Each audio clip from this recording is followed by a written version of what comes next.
Defending champions Kolkata night Riders एक और मुकाबला हार गई, बुरी तरह से हार गई। पिछले मुकाबले में गुजरात के हाथों हार मिली और उससे पिछले मुकाबलों में पंजाब के हाथों से हार मिली थी, जहां पर वो 111 का टारगेट नहीं चेज कर पाए थे। अब कोलकाता आखिर हार क्यों रही है, उसकी वजह क्या है?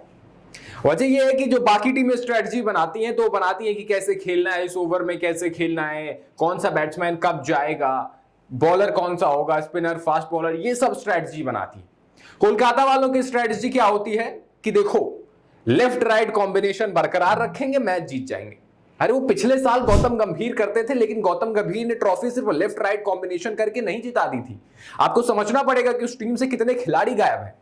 वो लेफ्ट राइट कॉम्बिनेशन काम आ रहा था तो गौतम गंभीर के लिए काम आ रहा था, आपके लिए वो काम आएगा जरूरी नहीं है। अच्छा खासा मुकाबला चल रहा था, लेकिन इन्हें लेफ्ट राइट कॉम्बिनेशन बरकरार रखना है। वो वहां पे डगआउट में दो खिलाड़ी साथ में बैट लेके खड़े रहते हैं, एक लेफ्टी एक राइटी। लेफ्टी आउट होगा तो लेफ्टी जाएगा, राइटी आउट होगा तो राइटी जाएगा। अरे सिचुएशन, मैच की सिचुएशन भी देख लीजिए। अंकित रघुवंशी को कल ऊपर भेजा जा सकता था, लेकिन नहीं, उनको लास्ट में भेजा। और कल के मुकाबले में सबसे अच्छी पारी उन्हीं की रही, अंकित रघुवंशी की।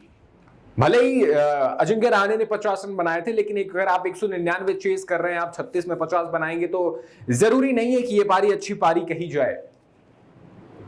और कोलकाता की टीम जिस तरीके से प्रदर्शन कर रही है, इतनी लंबी बैटिंग लाइनअप है, लेकिन रन नहीं बन रहे हैं इनके पास। इनके पास सिर्फ दो फास्ट बॉलर इसलिए हैं क्योंकि इनको अपनी बैटिंग लाइनअप मजबूत रखनी थी। अब मैच हारने के बाद अजिंक्य रहाणे ने कहा कि मुझे लगता है कि ये चेजेबल टारगेट था, ऐसा टोटल था जिसे चेज किया जा सकता था, लेकिन हमारे ओपनर्स रन नहीं बना रहे, इस वजह से हम मैच हार जा रहे हैं। अरे पर फिर आप ओपनिंग कर लीजिए, आप कप्तान है, आप कहिए कि मुझे ओपनिंग करने जाना है।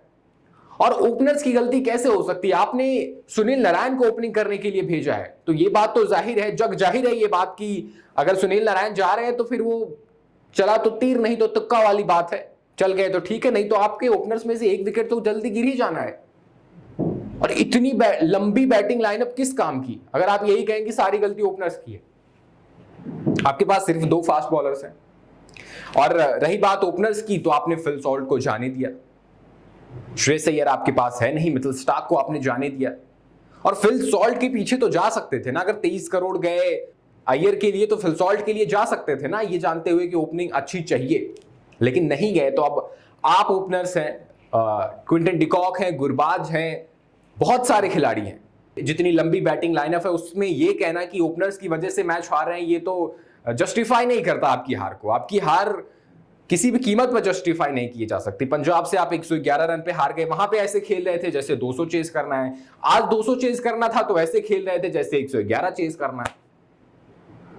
या तो आप आके मारने लगते हो, या तो आप मारते ही नहीं हो, तो फिर कैसे जीतोगे? वहीं गुजरात टाइटंस दिखा रही है बाकी टीमों को कि कैसे आराम से भी मैच जीता जा सकता है। शुभमन गिल, साई सुदर्शन आते हैं, आराम से खेलते हैं, 100 से ज्यादा रन की पार्टनरशिप करते हैं, प्रॉपर क्रिकेटिंग शॉट्स, कोई जल्दबाजी नहीं, आराम से खेलते हैं, 100 की पार्टनरशिप करते हैं, बाकी खिलाड़ियों को मौका देते हैं कि आइए जैसे खेलना है खेलिए। पर बाकी खिलाड़ी भी ऐसे नहीं कि आंख बंद करके खेल रहे थे। जॉश बटलर आए, आराम, थोड़ा उन्होंने भी टाइम ले लिया, 23 गेंदों पे 46 रन बनाकर गुजरात को पहुंचा दिया 198 तक। अंत में कोलकाता ने जरूर अच्छी गेंदबाजी की, लग रहा था कि 200 के आगे जाएगी गुजरात, पर नहीं गई। कोलकाता को लगा कि हां, कहीं ना कहीं अच्छा काम कर लिया है, लेकिन बल्लेबाजों ने कहा कि नहीं, बिल्कुल अच्छा काम नहीं किया। 39 रनों से इस मुकाबले को कोलकाता हार गई और कोलकाता अब तक सिर्फ 3 मुकाबले जीत पाई है। और अब ऐसा लग रहा है कि कोलकाता भी चेन्नई की तरह अब धीरे धीरे नीचे ही रह जाएगी।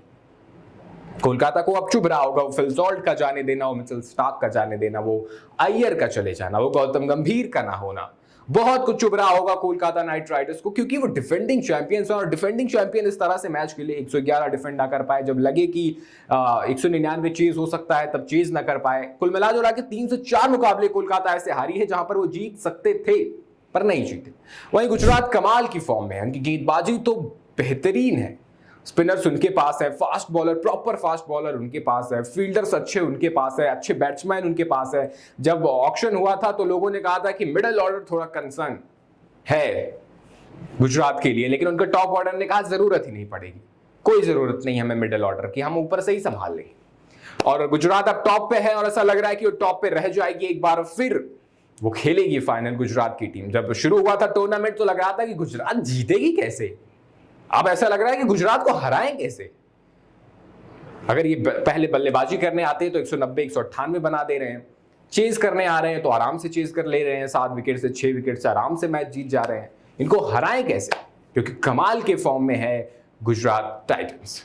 तो केकेआर की हार पर आप क्या कहेंगे, क्या वजह है? क्या सच में ओपनर्स की वजह से हार रही है केकेआर, या केकेआर की मैनेजमेंट का जो डिसीजंस है, जिस तरीके से वो खिलाड़ियों को भेज रहे हैं लेफ्ट राइट कॉम्बिनेशन को लेकर आप क्या कहेंगे? हमें कमेंट में अपनी राय जरूर दें और ऐसी ही तमाम खबरों के लिए बने रहे हमारे साथ और देखते रहे GBet24।